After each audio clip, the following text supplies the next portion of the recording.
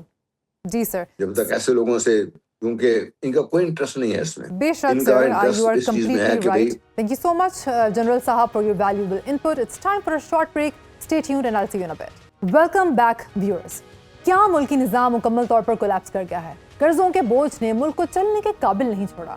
وفاقی وزیر داخلہ محسن نقوی کے ملک کے موجودہ نظام کے فیلئر نے معاشی ابتری اور انتظامی یونٹس کی نئی بحث چھیڑ دی ہے. آخر ان تمام خرابیوں کا ذمہ دار کون ہے اور اس کا حل کیا ہے؟ محسن نقوی کا یہ اعتراف ہے کہ وزیر اعظم شہباز شریف 12 سے 14 گھنٹے کام کرتے ہیں, چاہے وہ 18 گھنٹے بھی کام کر لیں, وہ صرف فائٹنگ کر رہے ہیں. محسن نقوی کہتے ہیں کہ ہم جس سسٹم میں رہ رہے ہیں وہ اب مکمل طور پر فیل ہو چکا ہے. اسی معاملے پر بات کرنے کے لیے ہمارے ساتھ موجود ہیں سینئر صحافی اینڈ تجزیہ کار Hafeezullah Niazi. Sir, thank you so much for your time and welcome to the show. Mohsin Naqvi sahab کا بیان اس وقت ٹاک آف دا ٹاؤن بنا ہوا ہے. ان کے بقول سسٹم فیل ہو چکا ہے. Do you agree with this, and if yes, who do you think is responsible? پہلی بات تو یہ ہے جی کہ مجھے افسوس ہوا ہے کہ محسن نقوی صاحب نے اس طرح کا بیان کیا ہے. وہ کس کیپیسٹی میں کی ہے؟ ان کی جیسے بڑی ایک گورنمنٹ کے اندر وائٹل سرکاری پوزیشن ہے. حکومت کا جو وزیر اعظم ہے, چیف ایگزیکٹو ہے, وہ شہباز شریف صاحب ہے. یہ کوئی بنانا ریپبلک نہیں ہے. یہ یہاں پہ آئین پاکستان جو ہے وہ قائم ہے. آئین پاکستان کے تحت جو کچھ بھی ہے, جیسا بھی ہے, ایک فساد بھی سمجھیں, اس کے تحت ایک حکومت قائم ہے جو شہباز شریف صاحب نے قائم کی ہے. پارلیمنٹ کے اندر سے 2 بار پارٹی کی کمیشن بنائی ہے. پیپلز پارٹی کے ووٹ اور کچھ دوسری چھوٹی پارٹی کے ووٹ کے بعد شہباز شریف صاحب وزیر اعظم منتخب ہو گئے. اب مجھے بتائیں کہ محسن نقوی صاحب اس کے ایک کٹ پرزہ ہے. کیا طلعہ طارق صاحب کے پاس یہ گنجائش ہے کہ وہ جا کے کسی فورم پہ جا کے کہیں کہ شہباز شریف صاحب کی حکومت کولیپس کر گئی ہے, اس کو کچھ کرنا پڑے گا, نوجوان کھڑے ہو جائیں گے؟ کیا آپ کے پاس کیبنٹ کی کل میٹنگ ہوئی ہے؟ کیا محسن نقوی صاحب نے یہ بات وہاں پہ کی ہے؟ کس حیثیت سے کی ہے؟ میں تو حقیقت سمجھتا ہوں کہ, اور ٹویٹ بھی کی ہے, اور میرا نہ کوئی محسن نقوی صاحب سے میرا بڑا اچھا ذاتی مناسب ہے, شہباز شریف صاحب سے بہت اچھا دوستان ہے. لیکن ایک اصولی بات یہ ہے کہ یا تو محسن نقوی صاحب کو جو ہے شہباز شریف صاحب کو محسن نقوی صاحب کو سیک کر لینا چاہیے, یا ان کو ریزائن کر دینا چاہیے. کہ وہ سمجھتے ہیں بڑا امبیرس کیا انہوں نے حکومت کو, بہت ہی زیادہ. ایک میرا خیال ہے کہ شمنجو اٹھانی پڑی حکومت کو. حکومت پہ اس وقت سانپ سونگ گیا ہے. ایک وزیر نہیں ہے جس نے کھڑے ہو کے کہا ہوا کہ آپ نے کس حیثیت سے اپنے وزیر اعظم, اپنے باس جس نے آپ کو ہائر کیا ہے, جس نے آپ کو وزیر داخلہ بنایا ہے, اس کے اوپر کھڑے ہو کے آپ یہ کہیں کہ آج میں نے سیاسی بات کرنی ہے. آپ کس حیثیت سے سیاسی بات کر رہے ہیں؟ آپ کس کی نمائندگی کر رہے ہیں؟ آپ نے کیوں نہیں کلیریفائی کیا کہ میں فلاں کی بات پہ کر رہا ہوں؟ آپ کون ہوتے ہیں بتانے والے کہ جی وزیر اعظم بہت کام بہت کر رہے ہیں؟ سر لیکن بات آپ بالکل ٹھیک کہہ رہے ہیں, لیکن بات یہ ہے سر کہ اس ٹائم ملک میں کے جو حالات ہیں اور جس طرح سے احتجاج ہو رہا ہے, اور at the end of the day جو انہوں نے ڈیمانڈ کی ہے وہ انکانسٹیٹیوشنل تو نہیں ہے. کیا کہیں گے آپ اس بارے میں؟ بھائی میں کیسے بتا رہے ہیں کہ میں کہہ رہا ہوں کہ ایک یہ ڈیمانڈ میں کروں, آپ کریں, جو کہ حکومت کا حصہ نہیں ہے. اب ایک عام آدمی نہیں کر سکتا ہے, لیکن ایک بندہ حکومت کا کل پرزہ ہے. پہلے وہ تو ریزائن کر دیتے, کہہ دیتے کہ جی اس پہ میں نے جہاں پہ آ کے اس فورم پہ, بزنس فورم پہ, جس میں وہ ایز اے وزیر داخلہ آئے ہیں, وزیر داخلہ کو کس نے بنایا ہے؟ آپ بالکل ٹھیک کہہ رہے ہیں, لیکن اس سٹیٹمنٹ کو جی سر اس سٹیٹمنٹ کو انڈورس کیا ہے D G I S P R نے کہ اگر جو ہے انڈورس نہیں کیا, انہوں نے کہا جی کہ انہوں نے اپنا دماغ استعمال کیا ہے. میں ان کی بات کرتا ہوں, انہوں نے انڈورس نہیں کیا, انہوں نے اس کو اسٹرینتھن کیا ہے. یعنی کہ انہوں نے کہا جی کہ انہوں نے ایک بات کی ہے اور اگر ہے تو اس کو ٹھیک کرنا چاہیے. میں تو بات ہی کچھ اور کر رہا ہوں. ایک انگریزی میں ہوتا ہے لفظ ریزن ڈیتھ ریٹ. کیا ان کے پاس وہ ہے, یا وہ کہتے ہیں نا, یا ایک اور کا لفظ کا لوکس اسٹینڈ ہے, لیگل کرائم ہے, کیا ان کے پاس لوکس اسٹینڈ ہے؟ نہیں ہے. بالکل نہیں, میں آپ کی بات کو انڈرسٹینڈ کر رہی ہوں کہ آپ کہہ رہے ہیں کہ جی گورنمنٹ کو جو پرائم منسٹر پہ آبجیکٹ نہیں کرنا چاہیے تھا, اس بات کو ہم سائڈ پہ رکھ دیتے ہیں. جو ان کی تجویز ہے, لیٹس ٹاک اباؤٹ دیٹ. آپ کے خیال میں کیا جو یہ گڈ گورننس کے لیے یہ ضروری ہے پروونسز کو چھوٹے ایڈمنسٹریٹو یونٹس میں ڈیوائڈ کرنا, اس کے کیا مثبت نتائج نکل سکتے ہیں؟ پہلی بات تو یہ ہے کہ میں پھر دوبارہ اس ڈسکلیمر کے ساتھ بات شروع کروں گا کہ محسن نقوی صاحب کے پاس کوئی رائٹ نہیں ہے یہ اس سے سجیسٹ کرنے کا. اگر میرے پاس ہے, میں کیبنٹ میں نہیں بیٹھتا ہوں, میرے پاس وزیر اعظم تک پہنچنے کی اپروچ نہیں ہے, میں کہہ سکتا ہوں. لیکن محسن نقوی صاحب کے پاس کوئی نہیں ہے. باقی رہے صوبے, تو یہ کوئی آسان کام نہیں ہے. یہ وہ لوگ کر سکتے ہیں جنہوں نے, ان کو پتہ نہیں ہے کہ 1973 کا جو آئین جو ہے وہ کس کاوشوں سے, کس محنت سے اور کتنی پین لے کے بنایا گیا. ان کو یہ نہیں پتا یہ پاکستان ایک دفعہ آئین نام بننے ٹوٹنے کے چکر میں ٹوٹ چکا ہے. اس کے بعد یہ آئین بنا, آئین کنسنسس ڈاکومنٹ بنی, بھٹو صاحب کا 2/3 میجورٹی تھی. اس کے باوجود بھی سوائے 2 ووٹس کے, اس کی بھی ابھی میں وجہ بتاؤں گا, کہ اس کے علاوہ اسے پورے ایک ایم این اے نے وہاں پہ اس کو انڈورس کیا. ساری مخالف پارٹی جو تھی آن بورڈ تھی, ہر ایک بندے نے اس کو یس کیا, ایک کنسنسس ڈاکومنٹ بن گئی. اب آپ چاہتے ہیں کہ جی اس کے اندر کرائسس یہ ہے کہ جب 2008 کے اندر جب یہ 18ویں ترمیم آ رہی تھی, 2009 میں شاید آئی ہے, تو اس وقت آپ لوگ کیوں کہاں بیٹھے تھے؟ جو لوگ شور مچا رہے ہیں اس وقت کہاں بیٹھے تھے کہ جب یہ ادارہ جو ہے وہ کیوں نہیں بتا رہا تھا کہ این ایف سی ایوارڈ جو ہے اس کے اندر اگر فنڈ تقسیم اس طرح ہوگی تو ہم کہاں جائیں گے؟ اب کرائسس یہ کہ ہمارے مسائل کچھ اور ہیں, ہم کہیں اور سے ڈھونڈتے ہیں. ابھی آپ نے ایک اتنا بڑا پروجیکٹ بنا دیا, لاکھوں ایکڑ, لاکھوں کے ملین جو ہے نا ایکڑ زمینوں کو آپ نے شاداب کرنے کے لیے 6 نہروں کا منصوبہ بنایا. وہ آپ کو شیلف کرنا پڑا. کیوں کرنا پڑا؟ یہی بلاول صاحب کی اسی طرح کی تقریروں کو دیکھ کے پھر آپ نے 28 ترمیم لے کے آئے, پھر آپ کو شیلف کرنی پڑی, پھر آپ نے 28 ترمیم کو آگے 28 ترمیم یا وہ آگے لے جانے کے لیے اپنی اس کو جی بھی دینا پڑا بلاول صاحب کو. بلاول صاحب کے تو منہ کو خون لگا ہوا ہے, پیپلز پارٹی کے تو منہ کو خون لگا ہوا ہے. انہیں جب بھی آپ کو آنکھیں دکھائی ہیں آپ نے ان کے آگے کچھ کو ڈال دیا ہے. اب ان کا خیال ہے کہ جب ہم پھر آنکھیں دکھائیں گے ہمیں کشمیر دے دیں گے. میں تو کہتا ہوں جو کشمیر کے حالات ہیں وہ ابھی آپ دے دیں. دیکھیں اس ملک کے اندر کرائسس کیا ہے.